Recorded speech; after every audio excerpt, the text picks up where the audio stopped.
Please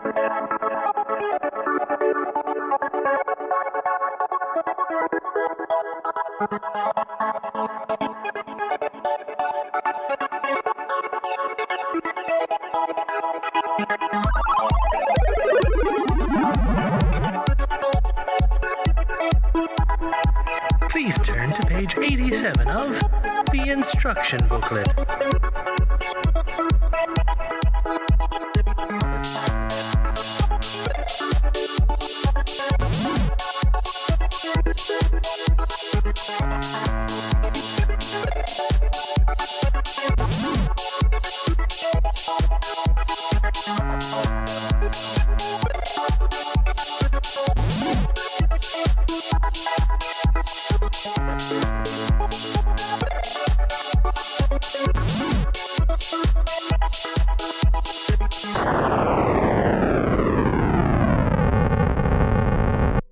And welcome to episode 8 of the instruction booklet, because last time I got the episode number wrong.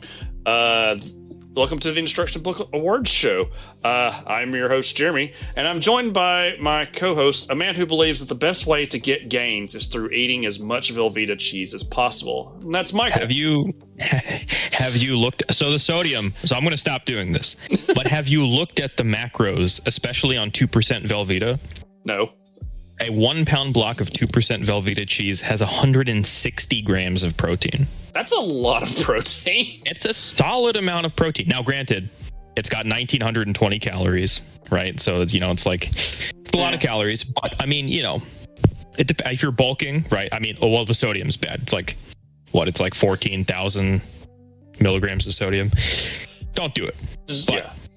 But if you're into protein, Velveeta's surprising amount. I mean, if you look at the ingredients, it's actually just a lot of milk protein. That's why it's cheese product instead of cheese. But the amount of detail that you went into to discover this fact is astonishing still to me. Well, I've been getting very serious about weightlifting the past year, and I'm trying to find entertaining ways to make food that I don't hate, that has solid macros. And I was trying to make a low effort mac and cheese, and I happened to look at the nutrition facts on a block of Velveeta, and the rest is history, as they say. We're gonna have some listener that is actually doing weight gain or like weightlifting, and they're gonna chime in on this and just blast you. Yeah, I mean, just the sodium is just dangerously high. I mean, I think that's the only real caveat. Just make sure you drink lots and lots of water to dilute all the amounts of sodium that are in there. Yeah. And don't do it very often. And maybe don't salt the pasta water if you're going to use it for mac and cheese. But I digress. Yeah. Well, we've made it to the end of the year for our obligatory award show now. So yeah, very exciting. We have a pretty healthy list of awards. The best awards. These awards are way more important than anything that happened at the Game Awards. Yeah. And we're actually here to, honor and acknowledge video games, unlike the Game Awards, which is more just about announcing new things, apparently. Yeah, man, it's so funny that, because last year was the dude that got on the stage at the very end and, thanked Bill Clinton or whatever. Yeah. And then this year it was just, people going, miles a minute trying to say their piece but not getting enough time to do it. Right. And then Kojima gets 10 minutes to talk about OD. I say this as somebody who loves Hideo Kojima, but I mean, it's pretty obvious on this show that we enjoy Kojima and stuff that he's done, but Kojima gets a full stage entrance and conversation about a game that we literally know nothing about. Yeah, it was pretty rough to see. There's some theory actually that it's going to be basically the Silent Hill game that he never got to make. I thought it was just going to be a Death Stranding 2 trailer at first. Yeah. Well, we already got that, so. Yeah.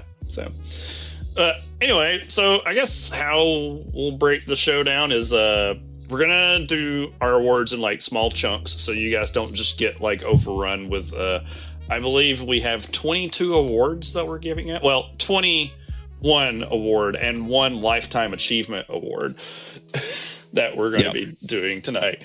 or tomorrow, or whenever you're listening to this episode. But we're going to break it up, and we're going to be talking about a couple of things, like things that we enjoyed this year, like news and gaming, some of our favorite TV shows and movies, maybe some of our favorite books. Obviously, we have to have an in memory of section because we had some interesting stuff happen this year. 2023 was an interesting year for games. Like, you know, I think you said it yesterday when we were going over all of it. A lot of highs, a lot of lows. Yeah, I mean, I don't think I've ever seen IGN give so many 10s and so many sub like 3s on their reviews this year, which is pretty amazing. Yeah, you're either a really banger of a game or you were just trash. Yeah. Also, some of our awards were submitted by folks on Facebook, and we'll definitely give acknowledgments to those people as we go along. So yeah, I guess we could start off with our very first award, and that would be the Damn That Drip Award. This award was submitted to us by Postman Frank, and this award goes to like a character or a person in video games who just has really nice clothing and like looks sharp. So, but Michael, I'll let you start off. Who was your pick for the Damn That Drip Award this year? Yeah. So this might be a controversial opinion, but my pick for the best drip in a video game of 2023 gotta be Lord Enver Gortash from Baldur's Gate 3. If you guys have not, if you're listening to this and you somehow are like living under a rock and you haven't been hearing about Baldur's Gate 3, and you don't know what Lord Enver Gortash looks like, Google him right now. I encourage you. Somebody said to me, this man looks like a middle-aged man cosplaying as like a Final Fantasy villain. Yeah, you showed me the picture. Yeah, it's the hair. But I mean, his outfit is just absolutely incredible. I mean, that jacket is like amazing. The jacket's amazing. Like I would wear that jacket. Yeah, I when I'm his age, I don't know how old he is, 40s, 50s. I mean, like he's clearly in some sort of midlife crisis. But I hope I look that good when I'm Lord Enver Gortash's age. He's stuck in, the world of Baldur's Gate. I mean, right. He's sure the Uncle Rico of the Forgotten Realms. Yeah, he's had it rough. So, well, for my pick, I went with Manon from Street Fighter 6 because her alternate outfit from the base game is amazing. Oh yeah, I use her outfit too when I play her. The one with like the silver coloring. It was so amazing that Kenny Omega dressed up as her for one of his entrances on an episode of Collision. That's amazing. Like even did the hand motion that she does in her victory pose. Like it was awesome. Like I don't know. There's a lot about Street Fighter 6 just in terms of outfits or whatever. So JP could have made it on here too. His outfits are really good. Hang on, I'm getting a text message from it appears to be our editor who is somehow listening to us, and he said Zangief's classic Trunks look. Those long boys should never be the default. Have you seen that man's thighs? Yeah, that's fair. I think the longer pants, they were going with like a little bit more of a wrestling, like WWE style look for Zangief, but I definitely agree. Even his moveset in the game, he's more of a wrestler now, which as the character, I know like such a weird amount of knowledge about just Zangief because of like, here's a character who started off as explicitly Cold War Russian man. Yeah. And I appreciate how Capcom has like adapted him for the times and made him they've still, he still has the Russian identity, but like they very much drop all of the Soviet stuff with him as the years have gone on. Like I think his story in Street Fighter 4 is where he winds up meeting Rainbow Mika and becoming like friends with her, and that's how he gets interested into wrestling, and he like wrestles bears. And then his storyline in Street Fighter 6 is Marissa wants to marry him. Yeah. Which I find hilarious. Yeah. So those are some good drip options. Yeah. Yeah, I agree. So our next award is the I Do It for the Memes Award. This was submitted to us by Drake, not the artist. We're not that famous. And this award, it goes to the game that has the most memes surrounding it or hilarious stuff that you find on the internet. And my pick for it was the new sleeper hit and seen all over Twitch, which is Lethal Company, which we've all been playing lately. Yeah, it's been a lot of fun. The game is hilarious. Like it's for a game that tries to be scary, which it does. It achieves like some good scary moments. It is way funnier to play than it is to for the scare factor of it. Yeah. It's definitely one of those like make your own fun games. Like I compared it to Sea of Thieves when I was trying to tell one of my friends to play it recently. Mm-hmm.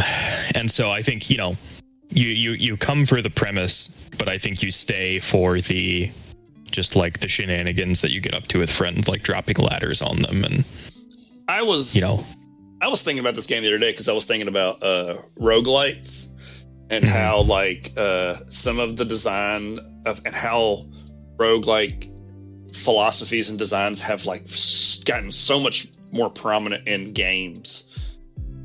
Like within the last, I'd probably say 10 years, maybe. I need to look into it more, but because Lethal Company does the procedural generation, and when you die or when you fail to meet quota, you have to start all the way back to the beginning. Yeah. So I thought that was kind of interesting. So for you, what would your game be to receive the I Do It for the Memes award? For me, it's probably Tears of the Kingdom. Simply because I could not go anywhere on the internet without seeing crucified Koroks and the little dudes just being tortured in all of the ingenious ways that people could think of using contraptions. Yeah.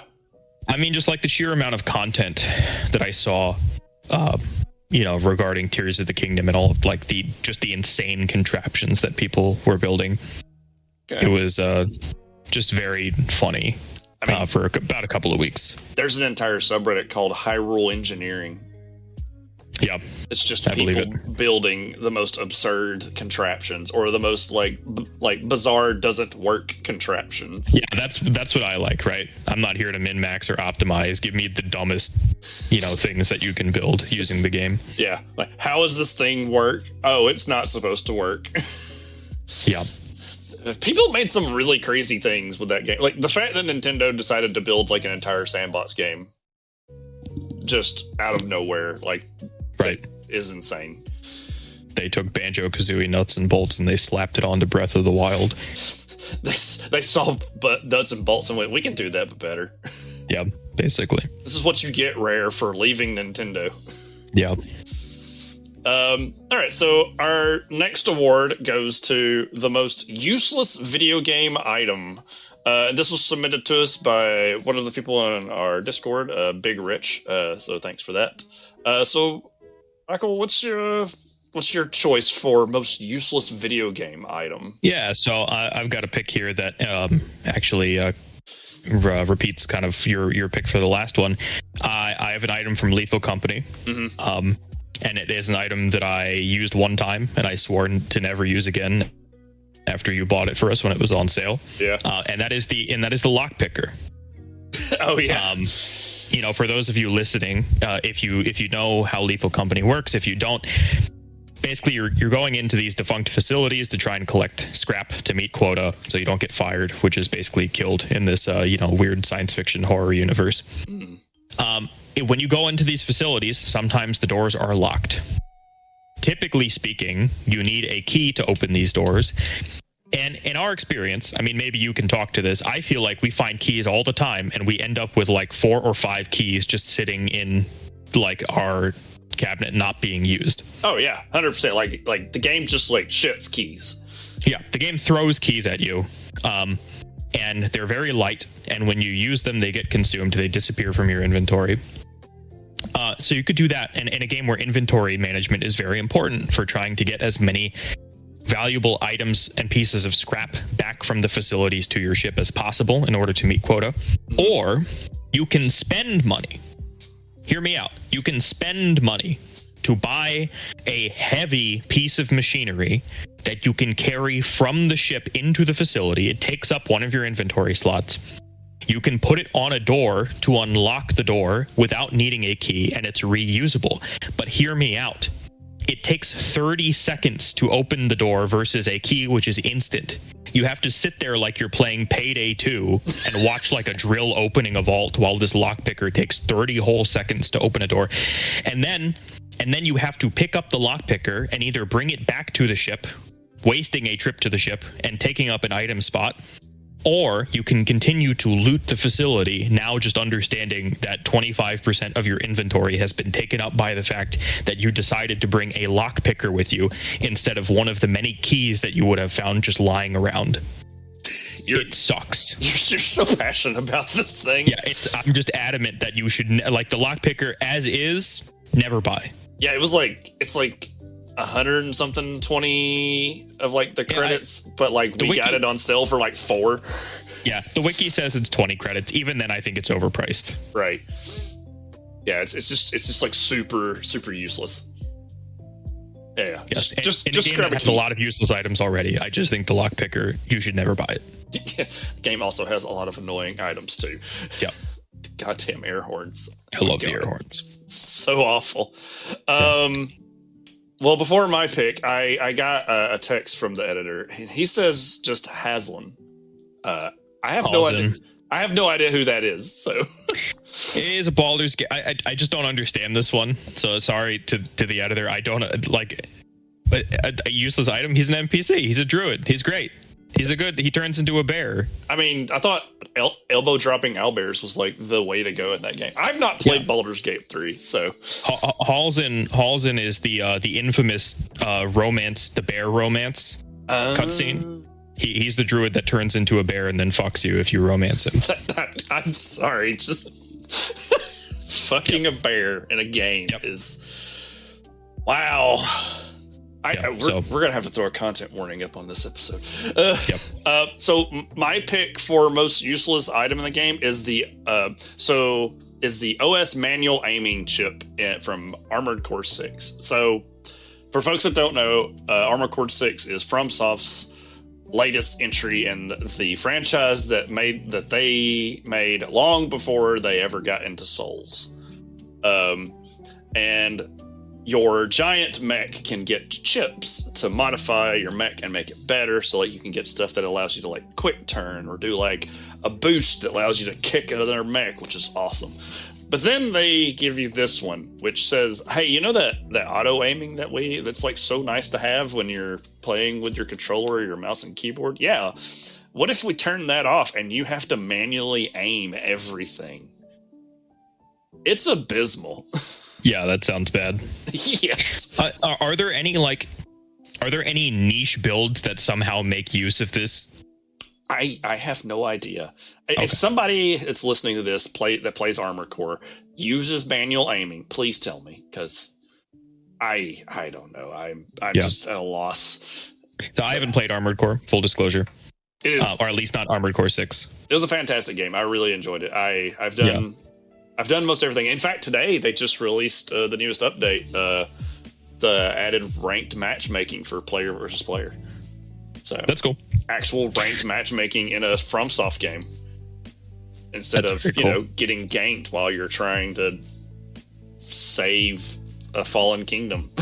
Yeah, I only ask because I know like in like Bloodborne, especially because the camera was so janky, sometimes it was actually better for you to unlock from the monster or a boss. Well, so like you've got that kind of function where you can lock on, but you also have like your reticle will like move towards an enemy, which is nice.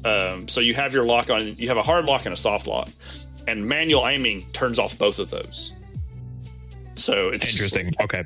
So just bad. I don't know why FromSoft put it. It's like the shield in Bloodborne. Yeah. The challenge mode. I mean, it's like giving up Kuro's charm in Sekiro. It strictly makes the game harder. Yeah. So, all right. So our next award is the Training Wheels Award for best tutorial in a game, and this was submitted to us by somebody else in our Discord by the name of Geek Yogurt, who we all adore and love. And before I begin, I just got a text from the editor that says Superliminal says the whole game is amazing. Go play it. Pause the show and go play it. It's like 3 hours. So I have not played, so I'll take the editor's word for it. I've seen it. I've seen trailers for Superliminal. It looks neat. It's very much like in the same vein as like a Backrooms kind of game, I think. Oh, cool. So my pick for best tutorial is Tears of the Kingdom. The opening island, Sky Island in that game is fantastic at like teaching you and letting you like figure out how to do all your new toys and stuff like that. Because, and even in Breath of the Wild, the starting plateau was really good. Like, I think Nintendo got like really figured out how to build like a great tutorial system with both Breath of the Wild and Tears of the Kingdom.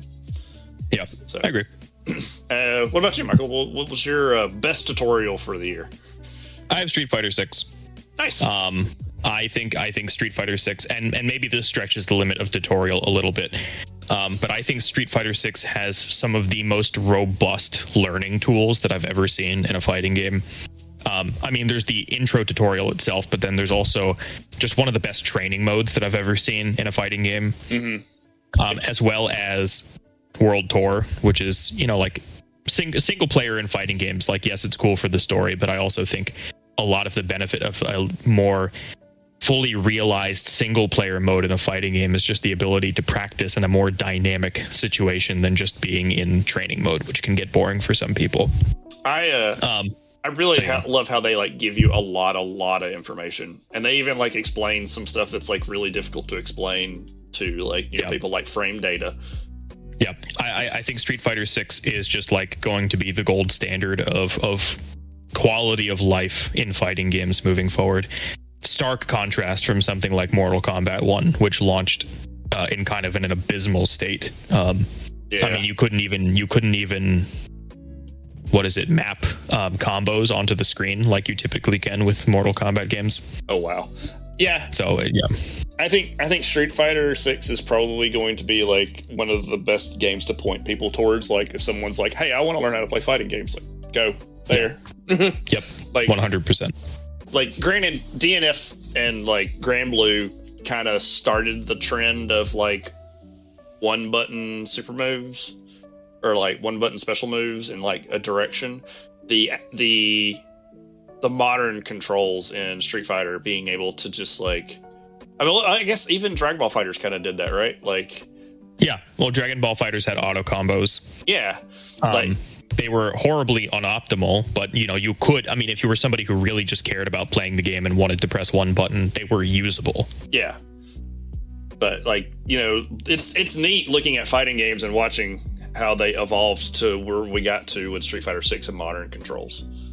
Yeah, I agree. So, all right. And so our last little award of this first section before we move on to something else is the 2023 Cringeworthy Fan Base Award.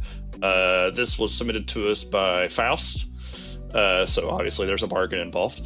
So yeah, and I think me and Michael pretty much agreed on this one. Yep. We went with Starfield. Yep. Because, man, Starfield fans are very adamant about this game. Yeah, I'm just tired of people doing apologetics for Bethesda's game design in 2023. I was tired of it when Fallout 4 came out. I was tired of it when Skyrim got re-released for the millionth time. So many times. I don't know what has changed over the past decade. Actually, I do know what has changed over the past decade. It's called Dark Souls. Or just other better games. Right. Well, I think I would not undersell the way in which Dark Souls has really made tight, responsive combat and meaningful like gameplay decisions in terms of challenges. Kind of just like you expect to see it in action adventure games now. Yeah. Like every game that came out after Dark Souls is pretty much cribbing from Dark Souls. And in retrospect, I have a hard time going back and playing Skyrim, I think, because of how my tastes have changed in gaming. Like, it's hard for me to deal with the floaty, unresponsive combat that is sometimes lethally random if the enemy hits a crit on you, or staggers. Yeah, and I played Skyrim for so long, and then I just kind of moved away from it. Like, I don't know. I lost interest in open world, like large open world games, a long time ago. Yeah, same. But you can still do large open worlds that have meaningful content, like Red Dead Redemption 2. Phenomenal. I mean, Breath of the Wild and Tears of the Kingdom are right the same, but like those games are I feel like those two games kind of redefined how to approach the idea of open world. Yeah, I think that's fair. And Elden Ring was kind of the same way. Like Elden Ring was in the same vein.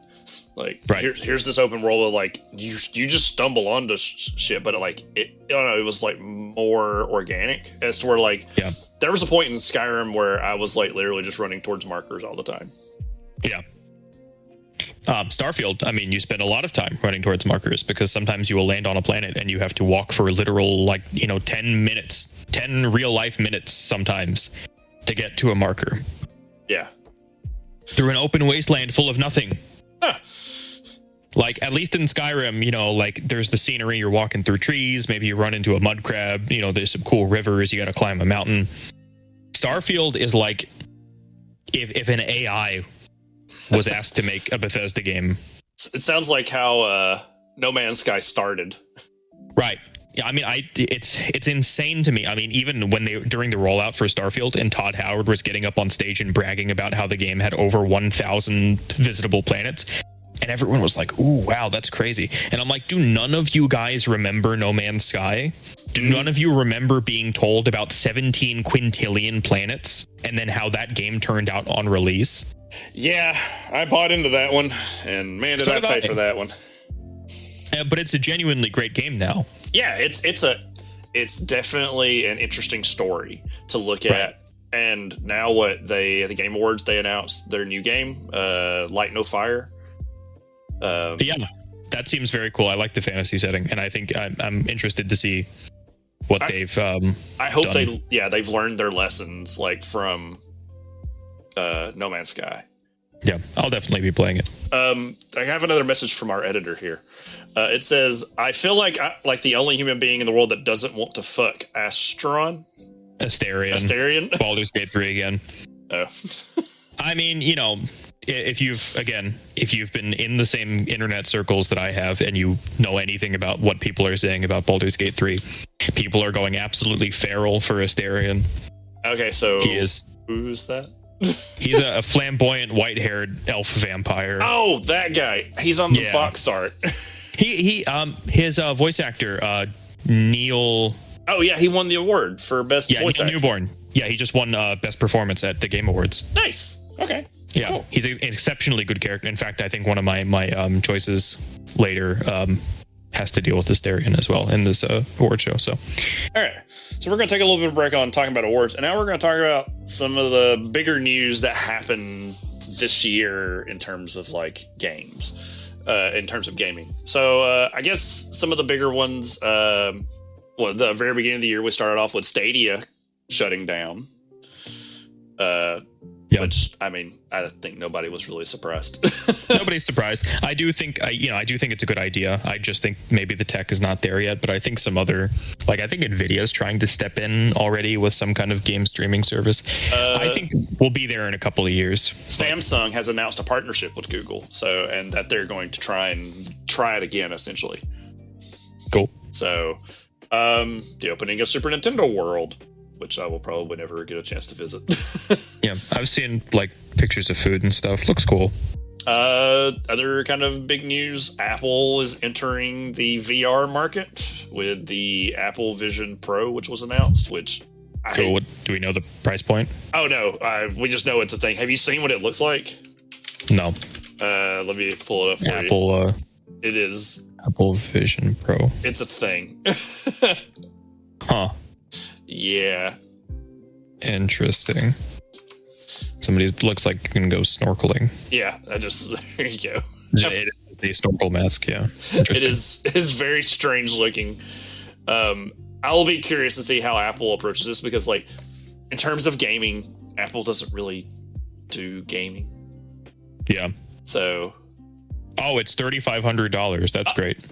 Oh, awesome. Shit. That might change one of my awards now. Yeah. Yeah. I don't know. I'm like VR. I already spend so much money like making sure my computer can play the games that I want to play. Mm-hmm. Until VR headsets are like $200 or less, I feel like it's just going to be something that is not really for me. Yeah. Charles Martinet is officially retiring as Mario, the voice of Mario. Yeah, it's a shame, but it's got to happen at some point, I guess. The new person in Mario Brothers Wonder, I can tell you, that I can, people are like, it's so funny, hearing people like, oh, I can tell the inflections and the changes in his, can you really? Because, yeah, I don't know. Just, go touch grass or something, maybe. Yeah. I guess one of the bigger ones from this year was Unity shitting the bed. Yeah, I was all over my feed at one point. Yeah, I guess so. For folks that don't know, Unity is I guess they're a developer, right? Yeah. Well, it's a game engine, right? They have a online popular game engine that a lot of indie games. Yeah. So if you don't really know a whole lot, Unity builds a lot of mobile games. A lot of indie games are developed on Unity because it's very easy to learn. In fact, if you're looking for something kind of neat to learn about Unity, go check out the YouTube channel Game Maker's Toolkit. He's doing a series called Developing where he's making his own game and he talks a lot about Unity. Also, that channel's just awesome and go support him. I like Bart Brown. No, he doesn't support. We don't get kickbacks from this. But so Unity decided they wanted to, change what they were going to charge on games starting at the beginning of next year. Because they wanted more money, right? Basically. Mm-hmm. They were going to charge people more if your game sold so many thousand. And at first I thought it was going to be retroactive, and then that got shot down. And then tons of developers were like, well, we're going to stop developing in Unity and we're going to go to another platform now. And then Unity was like, well, if you're developing your game in Unity right now, we won't do anything about it. We'll just let you go about your business. And people were still like, no, this is still bullshit. And so now I think at this point, Unity has completely backed away from this whole thing. Good. But I think their reputation is severely damaged though. Yep. And I think people are using are already looking at new platforms because I know Megacrit, the people who made Slay the Spire, announced that they have now abandoned Unity completely on their new project that they're working on. That's good. Yeah. So. I mean, it reminds me of what is it? When Wizards of the Coast tried to do all of their stuff as far as the open games licensing, oh yeah, I forgot about that. Trying to monetize, and other publishers that were taking advantage of the fact that D&D's rules were open source, like Paizo with Pathfinder, actually just went ahead, and even though Wizards of the Coast rolled back the nonsense that they were trying to do as far as the game systems licensing was going, Paizo still committed to fully just divorcing their game Pathfinder from the D&D basic rules, which so Pathfinder 2nd edition now is kind of its fully owned standalone thing, and it's really good. There's a lot of stuff going on with Wizards of the Coast right now. I think it was just this week they laid off 20% of their people. Yep. I think Larian actually said that most of the Wizards of the Coast people that they worked with making Baldur's Gate 3 are just gone. Yeah. And which is crazy. I was reading about it today where it was even though Hasbro has made so much money this year between the success of the D&D movie, the success of Baldur's Gate 3, D&D as a whole just having this huge resurgence and just being this cultural phenomenon again, they're still well, we've ran into some headwinds, and so we're gonna cut 20% of our staff to save money. And I'm just I guess the mind platform in my head is you could just take a pay cut, right? Right. They're cutting staff. They're releasing more books every year, and they've raised prices. Meanwhile, I think the quality of the books in some cases has actually gone down, which is something that fans have been taking notice of. Well, and look at the state of Magic the Gathering. Yeah. I played that game since I was in 6th grade, and it's to the point now where there's so much product getting released. Yeah. So many crossovers, like Commander crossovers. Yeah. There's like Fallout, Doctor Who. It's getting ridiculous. There was the Jurassic, and there was like a scandal with the Jurassic Park one. Like one of the cards like wound up being just like really terrible on release, like in terms of like just the production quality. Amazing. Cards aren't being tested well. Like there's a whole mess, and it's just like I look at it and I'm like, this is not the game that I enjoyed. And granted, you know, it happens when people get older, but like I'm like I can point to like actual design stuff. Yep.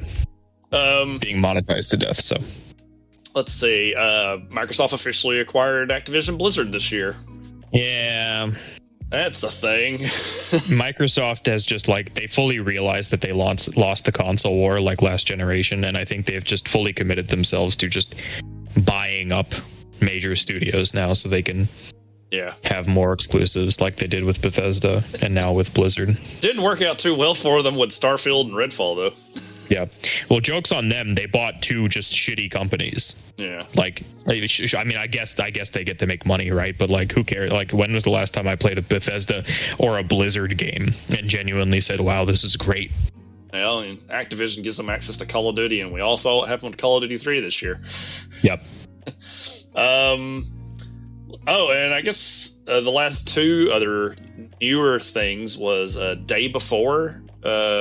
I know you wrote that on, or you mentioned that. I don't know a whole lot about it. It's just a game that has been in production for a while. That was basically they keep saying it's not a scam because they didn't take money from people to crowdfund it. Mm-hmm. But the game was basically advertised using what amounts to just like a lot of fake, like heavily scripted trailers for a game that basically was not real. Mm-hmm. It's like kind of like Anthem almost, it's like Anthem, God. The trailers that were shown for release on Anthem versus the final game is just like clearly not the same game. Yeah. The Day Before has launched to some of the most critical backlash of any video game I've ever seen. I think IGN gave it a 1 in their official review. And didn't the studio close? Yeah, the studio closed. The game lasted a whole 4 days on Steam before it was taken down, and they're just giving full refunds to anybody who needs them. Wow. So it's amazing. The game itself is just awful. Yeah. Huh. Well, yeah. I guess the other big news of the week, and this one isn't really necessarily games related, but we wanted to put it on here anyway so we could chime in on it, was Jonathan Majors found guilty. Yes, on 2 out of 4. Yeah. That counts. That's not been a fun story to watch this year. Yeah. I am personally just very upset that the MCU has fumbled one of my favorite comic book villains of all time. At this point, we're just going to get Doom. Yeah. Well, I think the intention is still to recast Kang, at least for the Kang Dynasty, because the movie is called The Kang Dynasty. Yeah. But for Secret Wars, they may pivot to Doom. Who knows? Right. All right. Well, we've talked about a little bit of the gaming events that have gone on this year, and trust us, there's tons of other stuff that we probably missed. And if we did, hey, drop us a line on it. We'll cover it some other time. But we got we got 4 more awards and a Lifetime Achievement Award to give out on our next one. So our next award is the I Gotta Punch His Face Award. And this award goes to the character who you most likely want to punch in the face. So Michael, who do you really want to punch in the face? So I picked a character from Baldur's Gate 3. Mm-hmm. A wizard by the name of Laroa Khan. His name gets mentioned a couple of times throughout the story, but he shows up as an NPC in Act 3. And I just think his side quest, I mean, thankfully, if you're 90% of people, you basically choose to fight and kill him anyway. Yeah. But he presents to you one of, I think, the most evil things that you can do in the game. He's a smarmy, just wizard know-it-all prick who wants immortality. and you can help him get it by basically kidnapping and enslaving one of your allies who helped you fight one of the major bosses of Act 2, like, a couple of hours prior in the game. And the whole side quest just involves you tricking her into going and then getting her spouse killed. It's like he's just an asshole. He's a big asshole, and he's cocky and he's arrogant, and so it feels really good to kill him in game. Nice.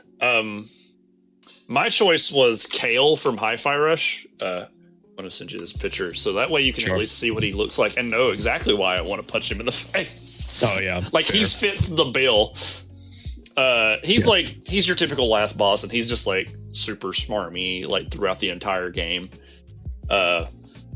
Speaking of which, that game, Hi-Fi Rush, that's another reason I wanted to be able to stick this in here, because I wanted to be able to talk about that game. That game was awesome. Like, I'm not much for character action games. Like, I'm not really crazy about like Devil May Cry or Bayonetta. There's just never been like my cup of tea. But this game got like ninja dropped like out of nowhere by, was it the same people who made Dead by Daylight or something else?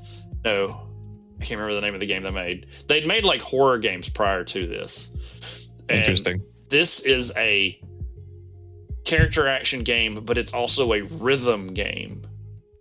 So you have to like hit the enemies on the time, and then they even got to use like licensed music in it. Yeah, Evil Within. Evil Within. Yeah, Evil Within. Like, the very first boss fight is set to Nine Inch Nails. That's cool. That's really cool.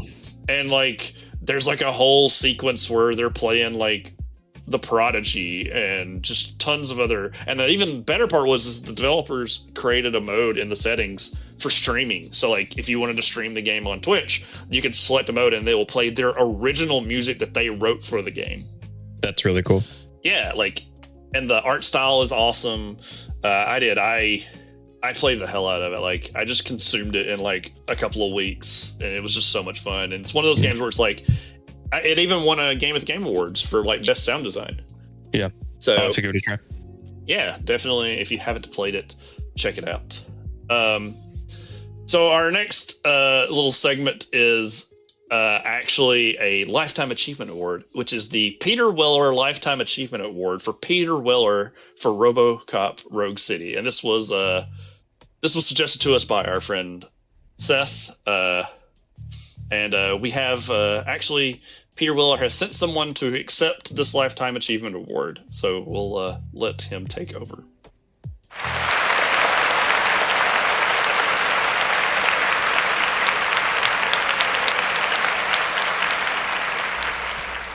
Thank you, Michael. Thank you, Jeremy. Ladies, gentlemen, greetings.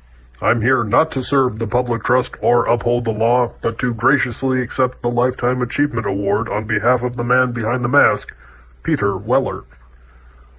Peter couldn't be here, probably off adventuring across the 8th dimension or just making lunch naked. Who knows? Becoming RoboCop was no easy feat. Picture hours in a makeup chair or a wardrobe that makes Ron Perlman cry. Nothing to eat but rudimentary paste. Oh, and did I mention getting shot in the face? But let's talk more about Peter. He made being a cyborg cool for the first time since Lee Majors, the man who helped Bobby learn to fly. Star of stage and screen, and now star of the smash hit video game RoboCop Rogue City. What can't he do? Dead or alive, you're coming with me? Who else can make that line sound like a Tinder pickup? I'm sorry about my jokes. They were written by AI. Peter, if you're catching this from your futuristic man cave, you're a legend. Your work has left a mark on the circuits of cinema, sci-fi, and criminals' nightmares everywhere. In conclusion, thanks to the Academy, the fans, and to the podcast, thank you. And remember, crime doesn't pay, but residuals do.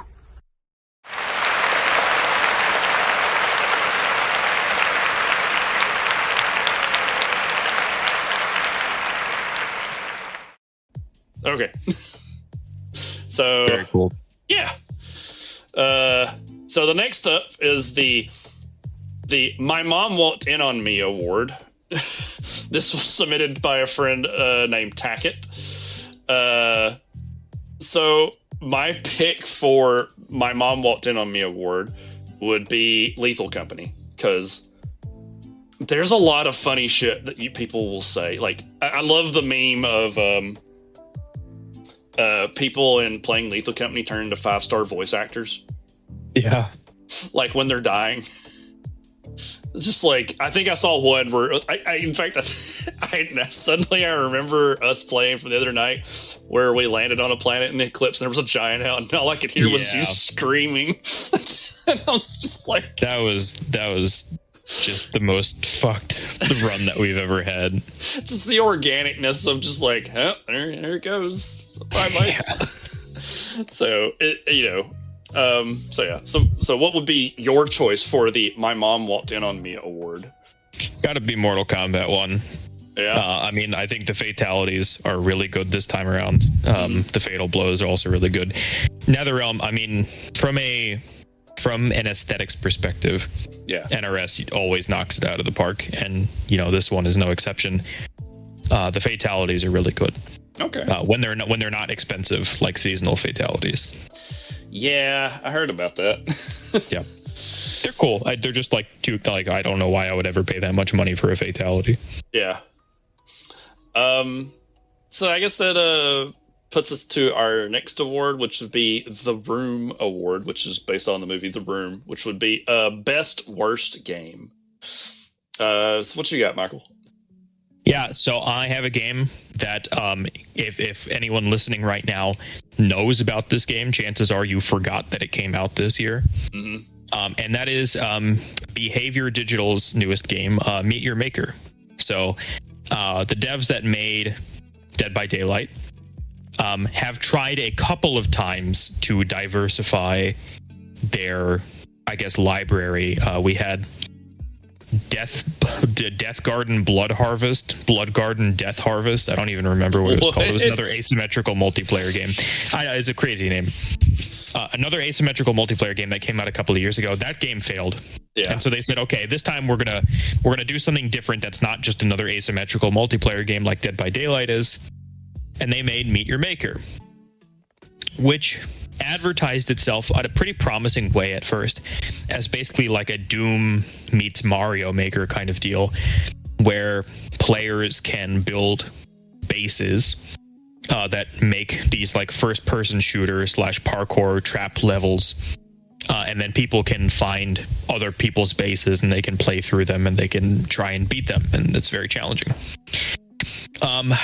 Unfortunately, the way the game is designed just created some very fundamental problems as far as like you were actively incentivized to make things stupidly unfair, yeah, rather than actually like fun for the people raiding your base. And also the game just became too easy if you were playing co-op, or had higher level equipment. I played the open beta, and I remembered having fun with the open beta, which is why I picked this for best worst game, because I genuinely think it was a fun game. I just think that the game did not have the right stuff to incentivize coming back to it over and over and over again. It doesn't have the longevity or the staying power that it needs. And so that's my best worst game. Gotcha. For my best worst game, I actually picked one that I played for a little while and then had to stop just because I kind of got tired of it. And that was Counter-Strike 2.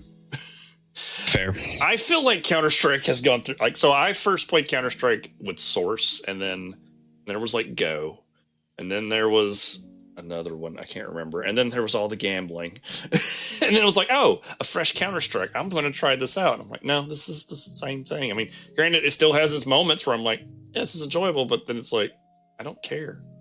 So this one was a hard category for me because like there was like I played like my amount of games I played. If I played them, I played a lot. So yeah, that's fair. So our last of this group of 5 awards is the Guy Fieri Award for Best Looking Food in a Video Game. And this was submitted to us by a person named Big Meat Rudy. So And my food came from Tears of the Kingdom, which was the prime meat and seafood fry, which was very like if you look that up and just like stare at that image, I would eat the hell out of that. Like it was very much like, yeah, Guy Fieri would very much appreciate that. How about you, Michael? What was your pick for the best looking food in a video game of this year? So I have cheated and I've just kind of picked like a whole game, but I think that the food in this game just like really impressed me across the board because there were a lot of dishes that looked really good. And that is, and chances are you haven't heard of this, but there was an MMO that I don't know if it fully released or if it went into early access this year. It's called Palia, Palia. It's either Palia or Palia. It is basically an MMO game that is kind of like a Stardew Valley Animal Crossing style deal where you are playing online. You have a village. You do gathering and crafting and you build your own house and people can come over and visit you and, you know, do all that kind of stuff. The cooking system in the game is among the best I've seen in a video game as far as like all of the individual steps you have to do to actually make dishes. It's really cool. Yeah. And they just did a fantastic job not only designing the aesthetics of the food from like the little thumbnail clip art, whatever, like pictures of the food, but then also the 3D images of the food. You can actually, if you make food good enough, you can get a gold star version of the food that you can actually put in your house as a decoration for people to see when they come in. Oh, wow. So in my house in the game, my dining room table is, you know, covered in like fried rice and cakes and pies and stuff like that. Nice. But it's also, I think, the experience of having to prep the individual ingredients also it tricks my brain into thinking that I know what something tastes like, and maybe that has a lot of value with me. You know, like when you make fried rice, you actually have to go to the prep table and you have to get your 3 cloves of garlic and you have to play a little mini game that allows you to cut the garlic, and then you take it over to the stovetop and you got to throw the garlic in the pan and let that cook while you go over and you prepare the rice. And in my brain, it's like, oh my gosh, I know what this tastes like because I've cooked with garlic before. Yeah. Which to me, I don't know what it does, but it just like it does something to my brain. Okay. While we're on the subject of like cooking and food, I have to give an honorable mention to this game, Venba. It came out recently. I hadn't had a chance to play it. It was nominated at the Game Awards, but I watched somebody play through the game, and it's like a game about cooking and like culture and where people come from and stuff. And it is very, very interesting. And I definitely want to play it at some point. So, yeah, it looks cool. So yeah, that takes us to our next little break, where we're going to talk about some of our favorite movies and TV shows we watched this year. So Michael, watch anything? What are some of your standout movie and TV shows that you watched this year that you'd like to bring up? Yeah. I spent this year catching up on some things that I fell behind on. But I will say right away, like off the top of my head, Invincible season 2.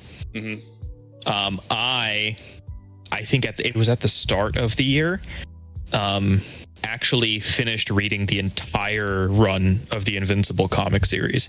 Nice. And it's phenomenal. I mean, by the end, it gets really good. Yeah. And so I have a soft spot for the TV series. I think the Invincible show is doing very good, making some changes to the source material that make sense from a pacing perspective, but also I think thematically just make a lot of sense. I caught up on The Boys, and Gen V came out this year, and I think Gen V is some of the best material that has been put forward in The Boys TV show universe. So I really enjoyed that. Castlevania Nocturne, I really liked. Yeah, that show was amazing. Yeah, I know some people are frustrated because they think it's like woke or something, but like, you know, whatever. I mean, Castlevania to me has never really had that incredible of a story. It's usually some variation of Dracula is back. We must kill him again. I have to say, without spoiling it, the final shot of that show is so good. Yeah, the finale, I mean, I didn't realize until the end, but I kind of, in retrospect, I was like, this is dark compared to the first 4 seasons. Yeah. But I liked it a lot, and I think it makes for a very powerful finale that, to me, rivals, you know, some of the best moments in the original show. Yeah. And I don't know. Did the Dungeons and Dragons movie came out this year? Yeah. Yeah, it did. I That was enjoyed really it. good. Yeah, I really liked that movie. There was that. There was the other bigger ones this year with like Barbie and Oppenheimer. Yeah, Barbie and Oppenheimer were both good. Across the Spider-Verse. Yep. My pick for probably as much as I love Across the Spider-Verse, and that movie was amazing. Godzilla -1 has just been so good. I figured you'd say that. Yeah. The movie is amazing. I loved it. I watched season 2 of The Bear, it was awesome. Oh yeah. Like, Yeah. So good. man, that show fucking hits hard and doesn't stop. Yeah. I started watching Beef. Oh yeah. Yeah, I'm like 4 episodes into it. I think it's really good. I haven't finished it, but I've heard a lot of good things about it. A lot of people who recommended The Bear. Yeah, I had a lot of people also tell me about Blue-Eyed Samurai and Pluto, but I don't have Netflix, so at some point I will get around to watching these. Sure. Let's see. The Captain Laserhawk came out this year. Yep. Which, that one was... Man, that's just weird. There was the Last of Us TV show. Yeah, that was good. I liked it. Twisted Metal, I watched that. That show actually wound up being a lot of fun. I was surprised. I mean, I thought the trailers for it looked horrible. Yeah. So I'm actually surprised to hear that it was good. I did watch the Super Mario Brothers movie. Sure. And it was like, I enjoyed it. Like, I was like, this is a kid's film. Like, I very much understand. Like, I don't expect any more out of it. Like, so I thought some of the casting. I watched the new Turtles movie. The animation in that is fantastic. The animation as a whole of non-Disney Pixar things this year has been like phenomenal. Yeah. So, and then I'm currently watching. I've only watched the first 3 episodes of it, but I posted it, and I think it would be interesting. Is that show Devs? That show, it looks interesting. Yeah, it's been weird, but it's been good. And then, anime stuff is just like Jujutsu Kaisen season 2, but I just kind of have to remember Bleach. Yeah, You're probably not watching it, but not a Bleach person. I love Bleach. Bleach is one of my guilty pleasures as far as like just shonen anime is concerned. It's it's like I'll be the first to admit that it's not the best written show, but like the hype factor for Bleach to me is just unrivaled. I mean, like the aesthetics of the show are just so cool. Yeah. So it was despite us having the good part of there was the writer's strike and the actor's strike this year, which was like, I'm glad that made its way through and they got a deal worked out. That it was interesting to see its impact on American movies this year. Yeah. And how that's why it's crazy, it's fun reading all these people just being losing their minds about -1 and how well it's doing. And it's like, well, Japan didn't have a writer's strike or an actor's strike, so they had a chance to capture something. Plus that movie's just incredibly well, that movie's so good. And I know I haven't seen it yet, but the new Miyazaki movie's out too. Oh yeah, I've heard good things. So I spent a lot more this year, even just listening or watching D&D live plays, D20. I watch a lot of D20. So Ravening War. All right. Well, so we'll go back to our awards, where we have the next award on the list is the Why award, presented. This was given to us by our friend Porky, and it seems as though I already have a message from our editor, which says, all my life, all I ever wanted was a game that made me feel like King Kong. Bastards. Yeah, it's amazing how that the King Kong game was so bad. I just don't understand how a game like that gets released. I didn't even know they were making it. Yeah, I didn't know they were making it until it came out, and I just heard how awful it was. Yeah. I don't understand how games like that can get released in 2023. Do they just know that they're making a bad game, or do people just lie to themselves and not know what video games are like, and so they just push it out? Or it's it can be a situation where it's the devs only had they got this license, and then the turnaround time was absurd. Right. So, I don't know. Yeah, I saw stills, and then I watched a couple of videos about it and was like, what? This is man, this looks like trash. Yeah. So yeah. What's crazy though, somehow not the worst game of 2023. Yeah. I will make the case, my choice here, The Day Before. I already mentioned it earlier. I'm not going to repeat too much about it. All I can say to our viewers is go watch some footage. Go like Charlie Penguin Zero on YouTube. He's done some very good coverage of it. I think Donkey has a video on it. People have, like, a lot of content creators have been jumping on this bandwagon already. Go watch a video. It's bad. Yeah. It's really just unexcusably bad. Yeah. So, that's my choice was Gollum. And that game came out in the middle of the summer. And I remember when they first announced it, they're like, it's a stealth game. And I was like, okay. I like stealth games. Cool. It's Gollum. Sure. That's a premise. I just can't imagine, I don't think there's not a single person alive who watched or read The Lord of the Rings and thought, wow, I want to play as Gollum. It'd be so cool if I could play as Gollum in a video game. And then the artistic choice they made for Gollum in this game was a choice. Yeah. I don't know if you saw it or if you've seen what he looked like in that game, but it was just bad. It's bad. Yeah, I mean. So yeah. So yeah, those are our. We don't know why they were made. They're just there. They're just there. So our next two awards are kind of like a combo awards. They're submitted by the same person. Friend Lauren gave us the most badass side quest. And what do you got, Michael? I have another Baldur's Gate 3. Yeah, it's going to show up at least a couple more times for me because I just love the game. Trying to sweep Baldur's Gate 3 in our award show. Yeah, the Game Awards show, or the Video Game Awards already did it. Baldur's Gate 3 got to be the House of Hope. Mm-hmm. The House of Hope, I guess click away, for spoilers or skip, a minute skip later. Forward.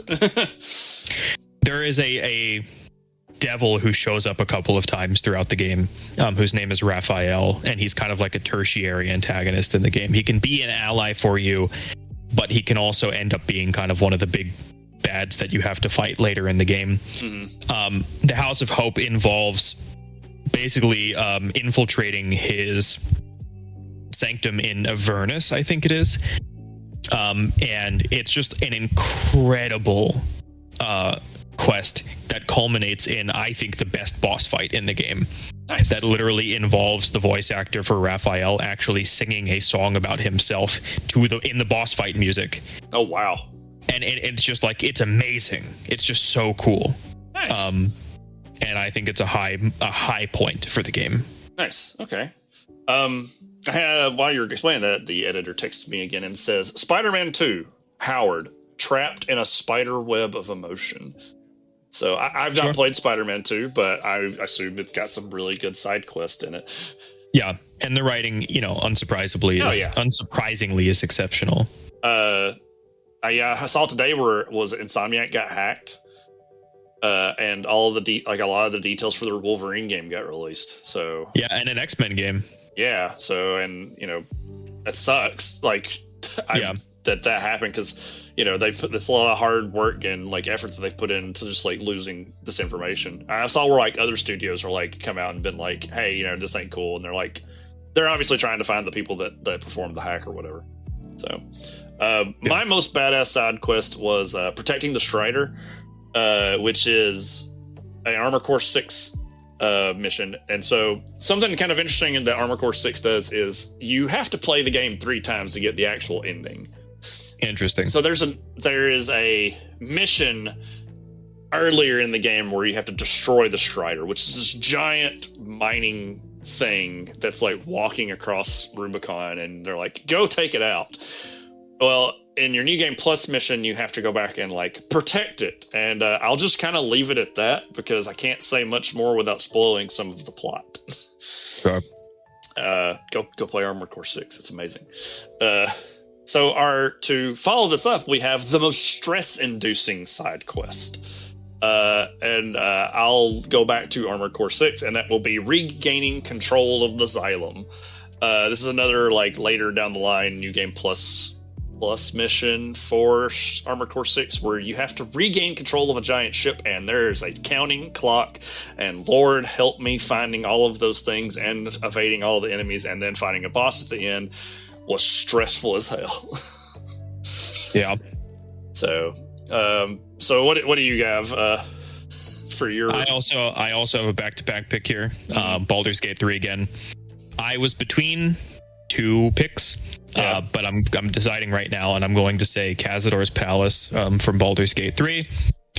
A reference, because our editor mentioned Astarion earlier in the editor's notes. Yeah. This is kind of the culminating moment in one of your companion's side stories. And I won't say much about it except that it is a very difficult... story-wise, it's a very difficult mission to maneuver because you can seriously mess up in terms of like making the wrong choice in terms of what your companion wants, and you can fully alienate him and cause him to like leave your party if you make the wrong choice. And it's a very emotionally weighty moment where you have to kind of decide if you're going to do what you think is the right thing for your companion who is now like your friend or even romance interest, or are you going to like let him make a decision that will be bad for him? Yeah. Or do you step in, or do you like just let him figure it out on his own? It's a really stressful mission, not from a gameplay perspective. I don't think Cazador is that difficult of a fight, but I think from a story perspective, you really feel the weight of like, hold on, let me save so I can reload, in case I make the wrong decision, if you're that kind of gamer, which I admittedly am. So, yeah. Okay. And another message from our editor saying, being an AEW fan and trying to play Fight Forever.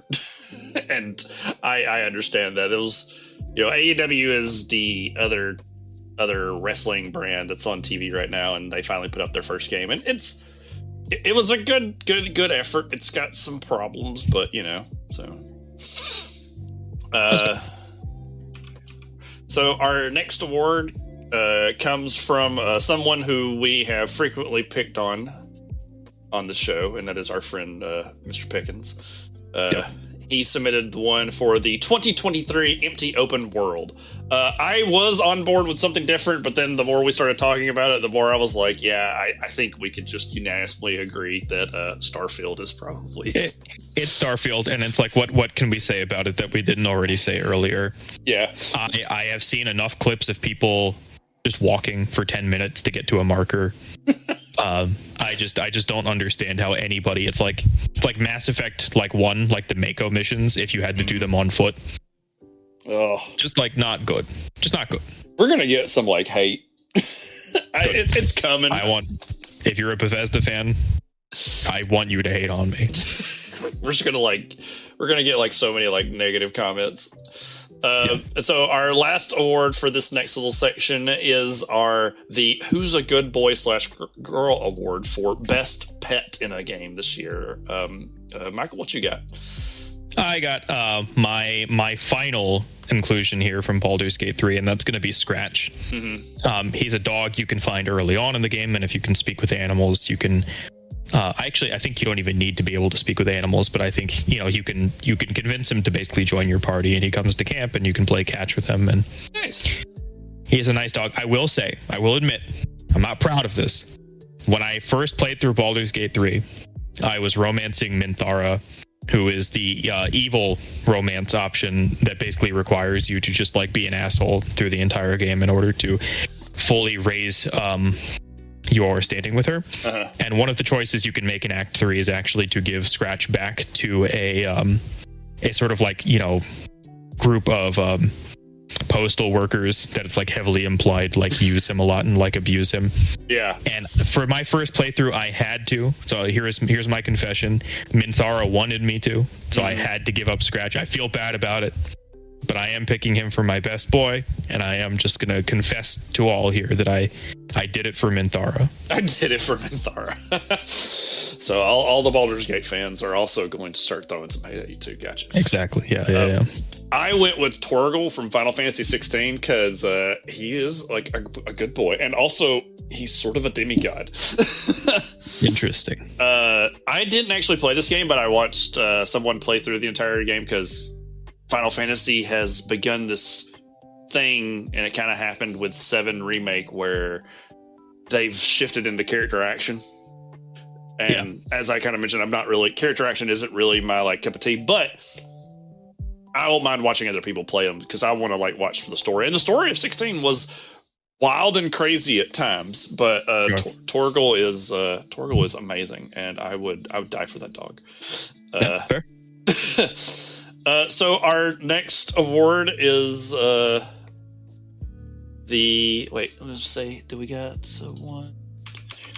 Oh, so all right, so we're gonna take another bit of a break, and now we're gonna talk about some of our favorite books that we read this year. So, Michael, I know you've probably read a lot of stuff this year. So, yeah, it's weird because I had to read quite a bit for my my prospectus and my dissertation. Kind of surprising to me. I think actually one of my favorite books that I read this year ended up being Brian Deere's The Friendly Orange Glow. Yeah. Which was that Plato computer mainframe book. Our previous episode that just highlighted so much about a thing you didn't know about.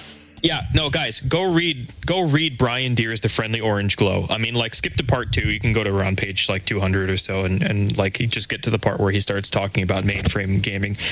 It is, I mean, for a guy who's effectively just a computer science nerd, one of the most entertainingly written books I've ever, not that I've ever read, but in recent memory. I mean, it's just a very funny seeing the back and forth of like these college professors trying to find ways to prevent these hackers and gaming nerds from getting into their labs and like not stealing their computers, but hogging up,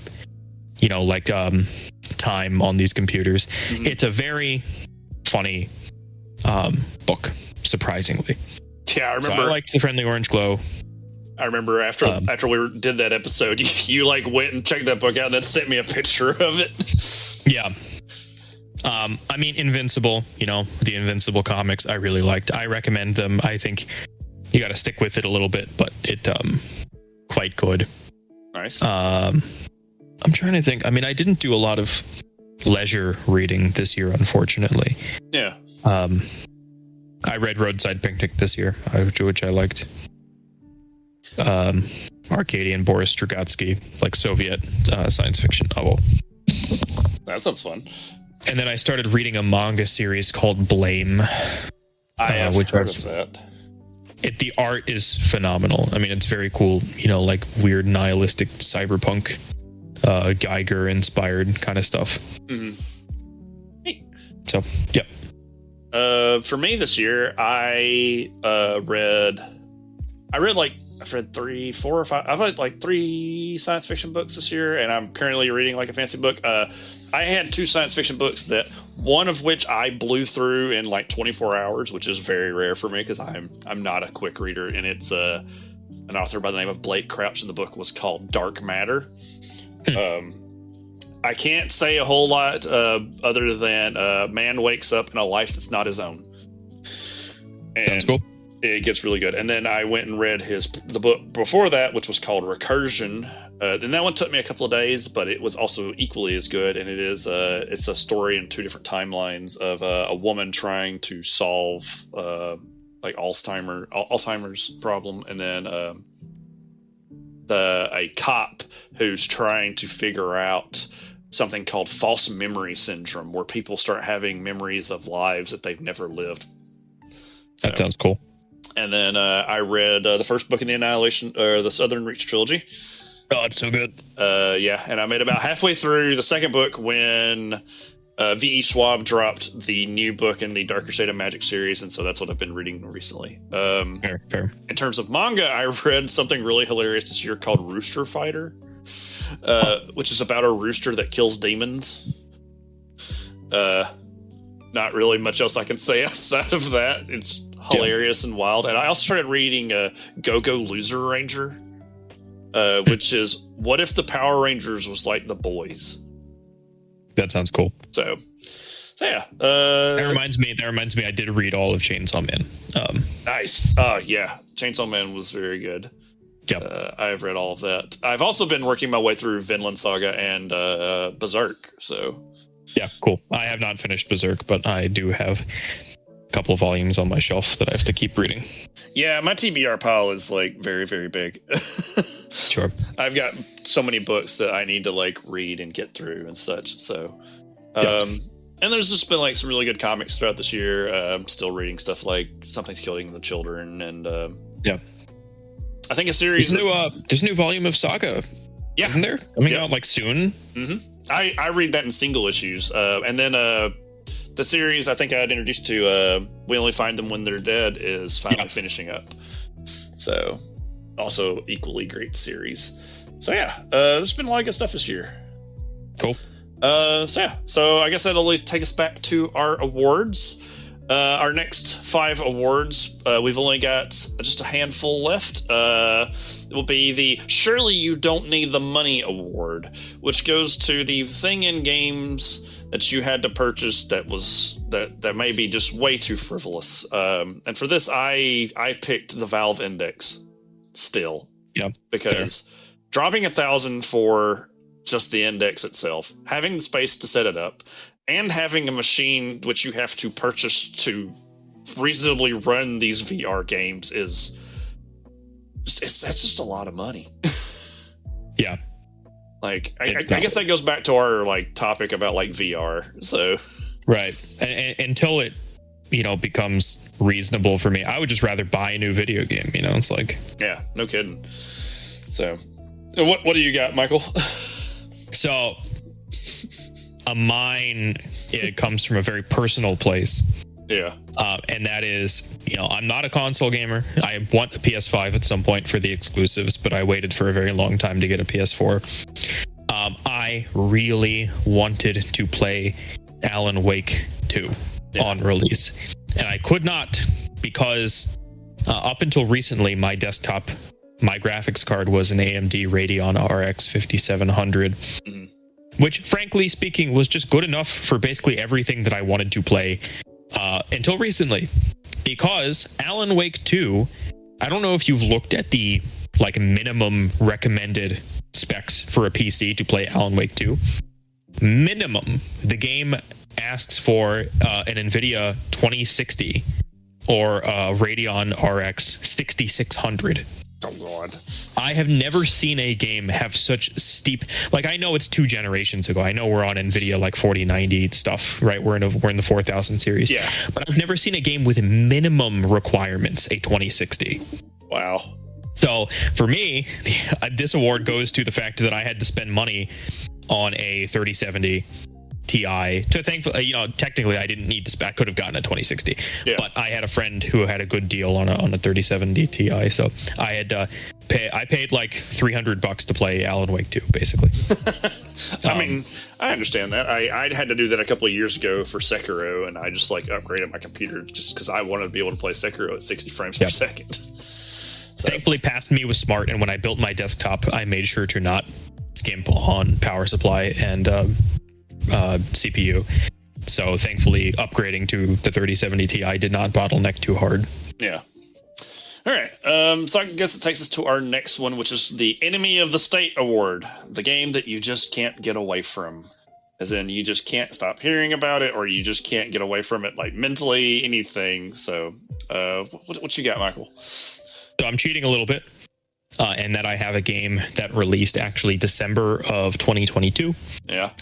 But as tends to be the case with award shows, sometimes that makes it into the awards for the next year. Mm-hmm. And that is a game that I want to just give a little bit of a content warning. If you are interested in searching or looking into this game and you haven't already heard about it, just understand that these games tend to have, I think, an adult-only rating. Yeah. My pick is Fear and Hunger 2, Termina. And this is also a way for me to retroactively shout out Fear and Hunger 1 from 2018. It is a RPG Maker role-playing game. Actually, some people would argue that it's not a role-playing game. It's more of an immersive sim. Yeah.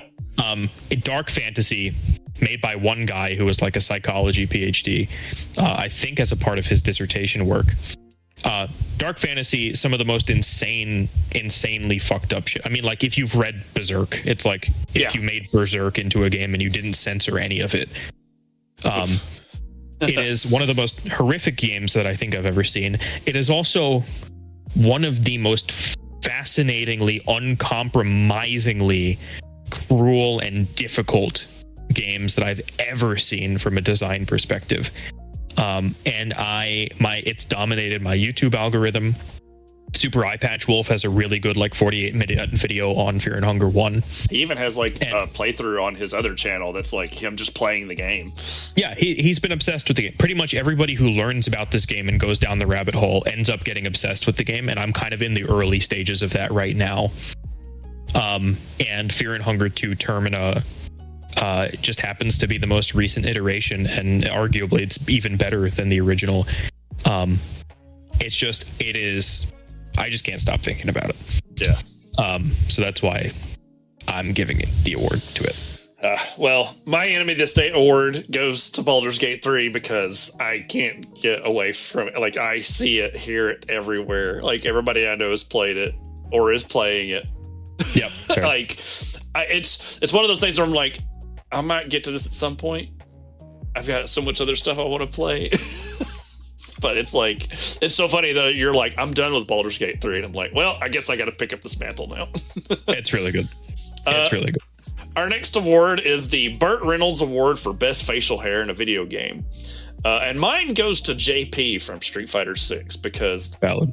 That man's got a nice, well-manicured, evil beard, and he just, I guess this is a good way to tip the hat, even though we didn't give him the Drip Award. Yeah, no, that's fair.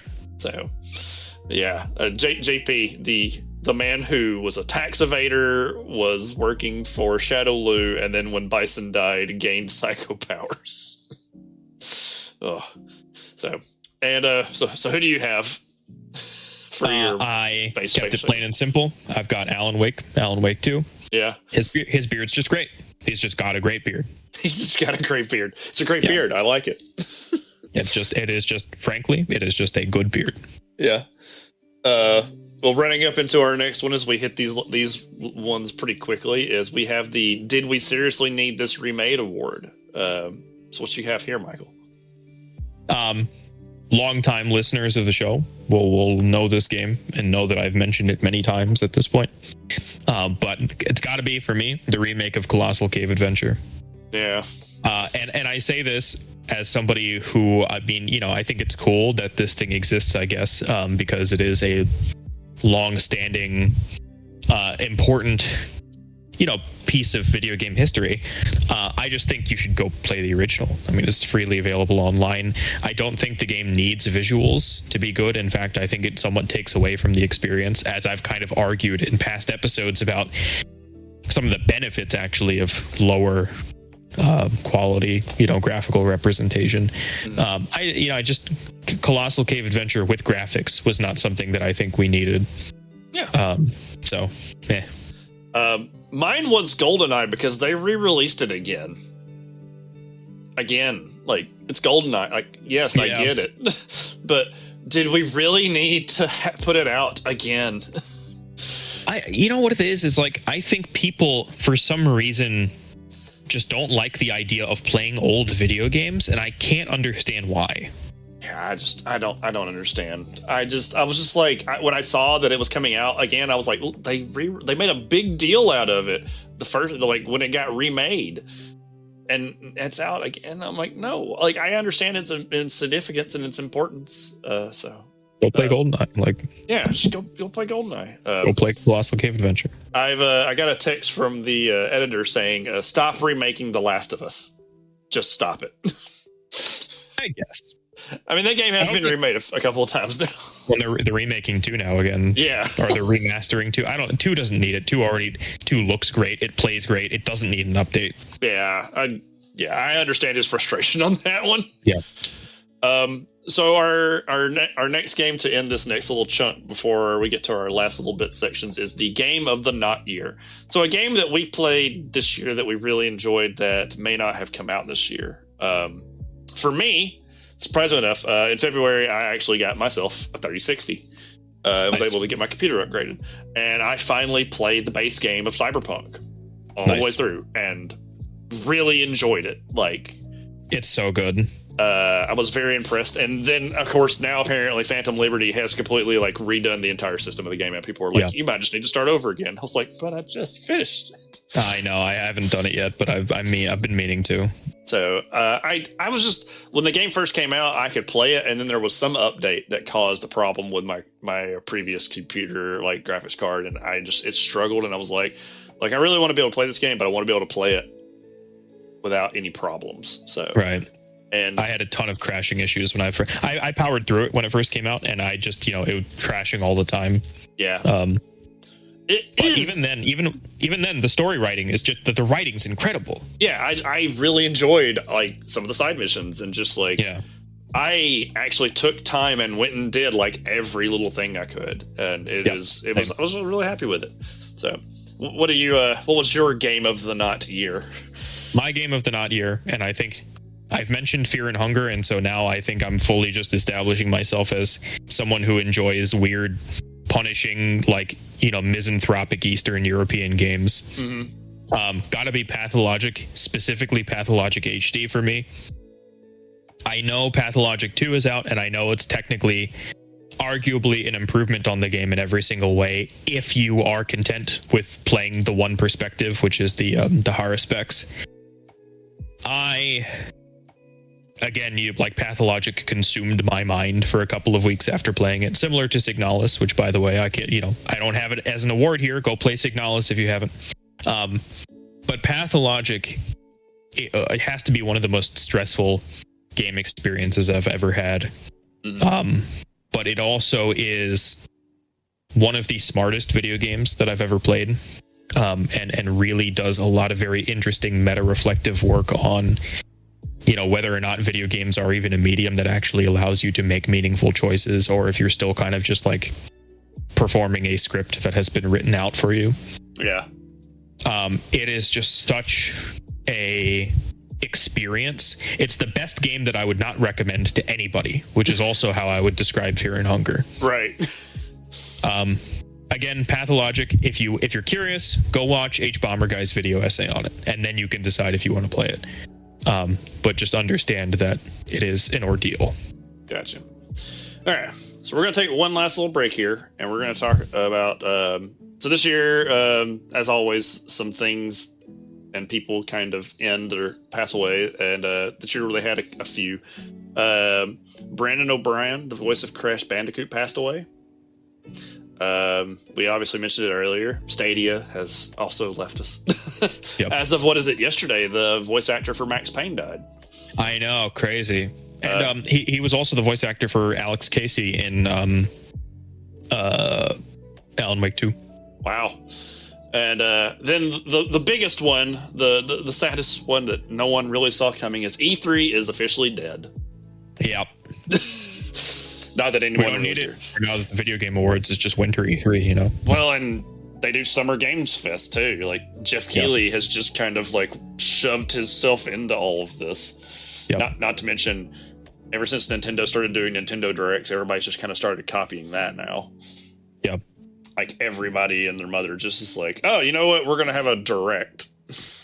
Right. We don't need E3. So, yeah. So, that was kind of our little brief in memory of section. Rest in peace, E3. Yep. And so this brings us to our final two awards, and then we'll do a little bit of a wrap up, and then, yeah. So, our next award is the most anticipated game of 2024. So, Michael, what do you have? So, this is a game that, for me, is probably my most anticipated game of next year. I am also cautious about saying this is my most anticipated game of the year, because I also think there's been some very weird things about how the details of it have been rolling out. Vampire the Masquerade Bloodlines 2. I am a huge fan of the original game. Mm-hmm. I actually replayed it over the summer this year. It holds up really well, especially with the fan-made patch. it's just a very good RPG slash immersive sim that I would recommend to anybody who enjoys, good dark fantasy role-playing games. I think Vampire the Masquerade Bloodlines 2 could be really good. I mean, there is I like the setting a lot. Yeah. And I think that the Chinese Room is a very interesting developer for Paradox to have chosen. I was very sad when the original game got canned because I really thought the initial gameplay reveal looked very promising. Mm-hmm. The new game, by all accounts, the combat seems to be better from the brief snippets that we've gotten. But I'm also concerned about some of like the story directions that they've taken it. Yeah. I am gonna just be keeping an eye on this one. I really hope it's good, and I think it really could be, but who knows? I got a note from our editor saying Suicide Squad killed Justice League because I love watching a good dumpster fire. Yeah. So who knows how that one will end up? It could be an interesting game. Also, I think that's the last game that Kevin Conroy voiced Batman in. Yeah. So, for me, I have Hyper Light Breaker. I guess for folks who don't know, there was a game from a company called Heart Machine called Hyper Light Drifter that was kind of like a Legend of Zelda-esque sci-fi thing that was very, very good. I played it a lot and really enjoyed it. I love the soundtrack, the art design, the fact that it's almost like a personal message because the guy who founded the company actually has like a heart condition that like he has to take like so many like drugs every day to stay alive. And then they made their sequel, which was Solar Ash, which I haven't played but have been wanting to. But then they announced their newest game called Hyper Light Breaker, and I think Oclip has a video about the development of this game.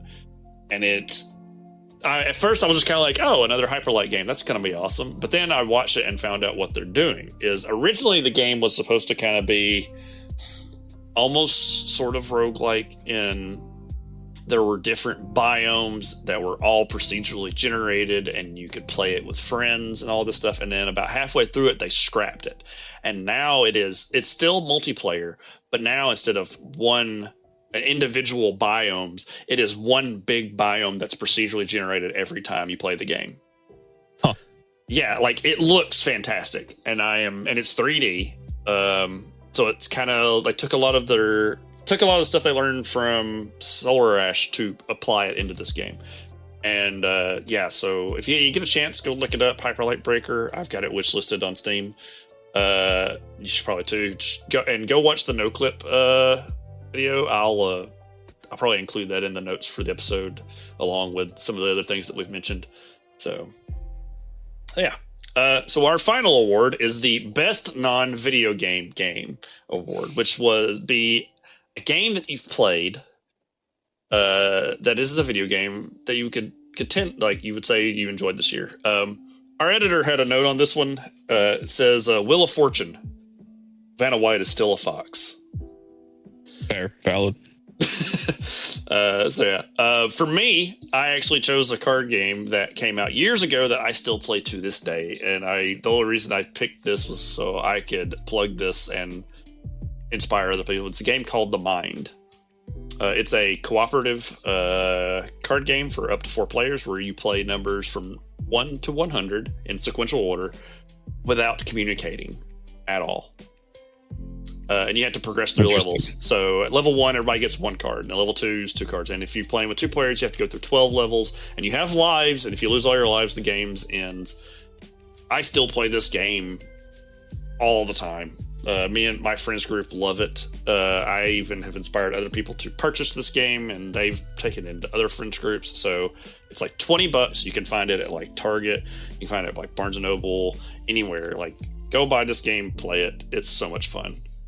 So Michael, what do you have for your best non-video game? Again, I've kind of cheated with this category, and I've picked kind of a franchise / line of games. Mm-hmm.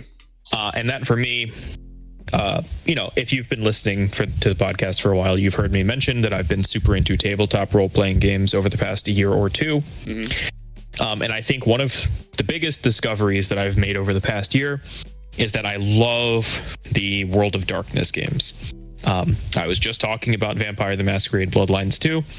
I actually had the first Vampire the Masquerade table that I was able to GM for this year, and I love the game. Yeah. And there's been a lot of interesting things happening in that setting. I think the new edition Werewolf the Apocalypse book just came out, which I also got. Actually, one of my friends got it for me for Christmas, so that was cool. And I'm about to start GMing a table for Changeling the Dreaming, the 20th anniversary version. The original World of Darkness version, not Changeling the Lost from the Chronicles of Darkness. I also have that book. I think Changeling is very cool. I just like everything about like the World of Darkness games. I think the system mechanics are cool. The freedom of all of the opportunities and things that are open to you as far as players for constructing characters. And I really like the story first kind of gameplay design that I guess it's not Onyx Path, or it's Onyx Path now. It's not White Wolf anymore. Yeah. All of the books, I think since the inception of the World of Darkness, at many places will say the story comes first. If a rule is getting in the way of you telling an interesting story, or it's stifling your players' fun, or it's slowing things down at the table, simply ignore it. Yeah. And I think that's something that a lot of people at tabletop role-playing game tables just forget, especially in D&D. A lot of people have been getting into D&D over the past year, and so many tables I've played at where I've not been the DM, and maybe this is me just being picky about how people DM, but sometimes, you just got to be real cool, and you just got to say, yeah, just got to flow with it. That rule sucks. My player has asked me if they can do something with a bonus action that really should be an action, but it's cool. I'm going to say go for it. Yeah. And the World of Darkness games encourage that. As a DM, I tend to fly by the seat of my pants. Yep. And that's the best way to make things work. So, all right. So before we wrap up, I'm going to kind of go through a little list here of notable games that came out this year, just to kind of give shout outs to stuff, anything that catches that we haven't discussed in any other episodes. So, we had Fire Emblem Engage came out this year. I haven't played Fire Emblem a whole lot, but I know a lot of people enjoy that. Monster Hunter Rise. Yeah, I liked that one. Yeah. That kind of helps me lead into, at some point this coming year, we will be talking about Monster Hunter, because apparently it'll be its is it 20th, 5th, or 30th anniversary? Yep. And Wilds just got announced. So. Yeah. The Dead Space remake came out this year. Yep. The Pathless I heard was very good. I haven't had a chance to actually play it. Metroid Prime Remastered just got randomly ninja dropped, and everybody was excited about that. There was the wonderful blunders of Hogwarts Legacy and Atomic Heart. Yep. Resident Evil Village, Blood Bowl 3. Ugh. Yeah. Yeah. As people who used to play Blood Bowl 2 a lot. There was the Resident Evil 4 remake, which was also nominated for Game of the Year. Shout out Adam Pickens. Yeah. hate us more. Terra Nil was a very interesting game that I actually played a little bit of. It was a neat eco game. Dredge. It's a game I wanted to play, but haven't, where you play as a person fishing in a kind of H.P. Lovecraft. I've been wanting to play it. I've heard it's really good. The Murder of Sonic the Hedgehog. I need to know more about this one. I see you have it on the list. I need to know more about this one. It was a visual novel game that the Sonic team put out. The Sonic team? So it's an official release? I think so. The Murder of Sonic the Hedgehog. Yeah. I watched Dan from Playframe play it, and I laughed my ass off. Oh my god. Yeah, it's pretty hilarious. It has overwhelmingly positive reviews on Steam. Yeah. Anyway, go on. There was Honkai Star Rail from the same people who made Genshin Impact. Monster Hunter Rise even had Sunbreaker this year. There was Jedi Survivor, which I believe our editor has played and said he didn't enjoy that much. We did have Redfall. We mentioned that. Darkest Dungeon 2. Marvel's Midnight Suns, which I heard some pretty good things about. I heard was very good, yeah.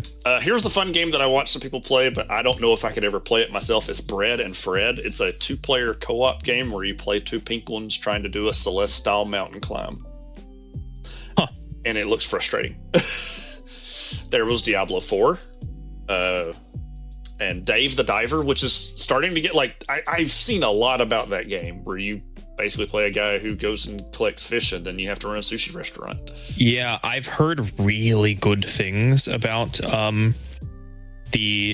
about Dave the Diver. I've also heard some people like call to boycott it because I know that the devs are also connected to like some of the stuff going on with an online video game that got really popular called Dark and Darker. Oh no. I shouldn't try and recreate the drama here because I personally don't know enough about it, but I've heard good things about Dave the Diver. Yeah. There was Pikmin 4, which won an award at the game show for best strategy game, I think. Remnant had a sequel, Remnant 2. Yep. A bunch of the guys from the Caging podcast know about this one, but WrestleQuest came out. It was an RPG wrestling game. There was Blasphemous 2, which I was excited about, and I still haven't played yet. Sea of Stars, which was also getting amazing reviews. Damn, there are too many good games this year. RPGs also take forever to play. It's like Gunbrella was a game that I recently heard. I'd been watching, and then finally the other day, I think iPatch Wolf put out his favorite things of 2023 and said Gunbrella is Celeste with a gun, and I was like, all right, well, I'm sold. I'm sold. Yeah. Lies of P. I've heard mixed things. I mean, I've heard some people say that it's on par with FromSoft games. Okay. There was Mortal Kombat 1. And we also mentioned Cyberpunk had their big expansion with Phantom Liberty. Yep. Detective Pikachu returns. Sure. Obvious Skull Island, The Rise of Kong. Yep. I hear our editor screaming somewhere. Spider-Man 2. Mario Brothers Wonder, which I really enjoyed. Alan Wake 2. WarioWare Move It, which we've plotted possibly making you play. Yep.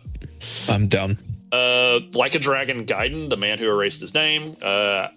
I've never played any of the Yakuza games, but our friend Pickens has played the first 5 of them now.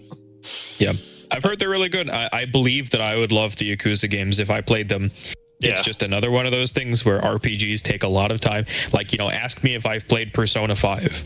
I haven't. It's like 120 hours long. I'm sorry. Baldur's Gate 3 also took me like 120 hours to play. We also mentioned that Call of Duty Modern Warfare 3 came out, which I found out some crazy stuff about it the other day, which was you have to download Modern Warfare 2 before you can download Modern Warfare 3. That's so stupid. And then just this week, Grand Blue Fantasy Versus Rises, which is getting amazing reviews. And then the one game that's ate everybody's time up, Lethal Company, which we've talked about pretty extensively. So yeah, I'm enjoying that. So that's kind of our award show / wrap up of 2023. Thank everybody for sticking with us for what is probably our longest episode ever. Yeah. So tune in next time as we break into 2024 by talking about the 80s. Yes. So we'll be continuing on into the new year.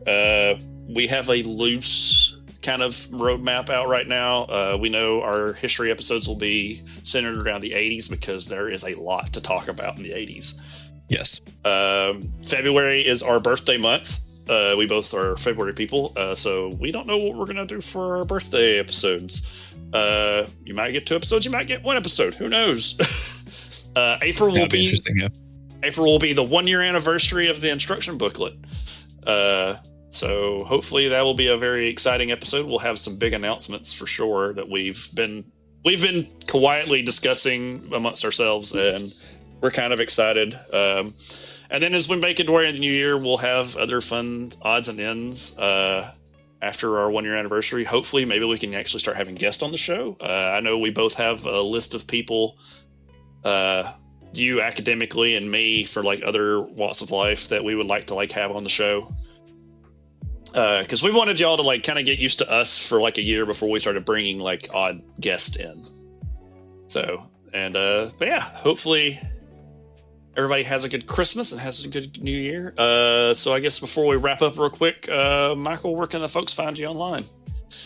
The same place as always. I'm on Instagram at mackerel_prawns. Okay. I don't think I have Twitter anymore. I haven't logged in to check. I think I deleted it, but I'm going to keep saying this at the end of every episode because I'm not going to check. Yeah. You can find me on, I have twitch.tv/backwards hero where I stream games usually on Monday nights. I also have an Instagram and Facebook for my art account for Press Art F4. I'm also on another show whenever it comes back called Cajun Greatness. I think we're coming back at some point. Who knows? You can also find all of the instruction booklets, Facebook and the Instagram. And I think there's a Twitter on our link tree, which is linktr.ee/instruction booklet. I also put some of our plugs on there. And also shout out to the AYCH channel for keeping us going. We're on the main AYCH channel. You can find it for All You Can Hear podcast on Apple, Spotify, SoundCloud, wherever you get stuff. So yeah. So we appreciate you sticking with us and listening. Go check out some of these awesome games, and we'll try and include some links in our description. So yeah, have a happy holidays in the new year. And I guess we'll talk to y'all later. Thanks, guys. See you next year. Bye.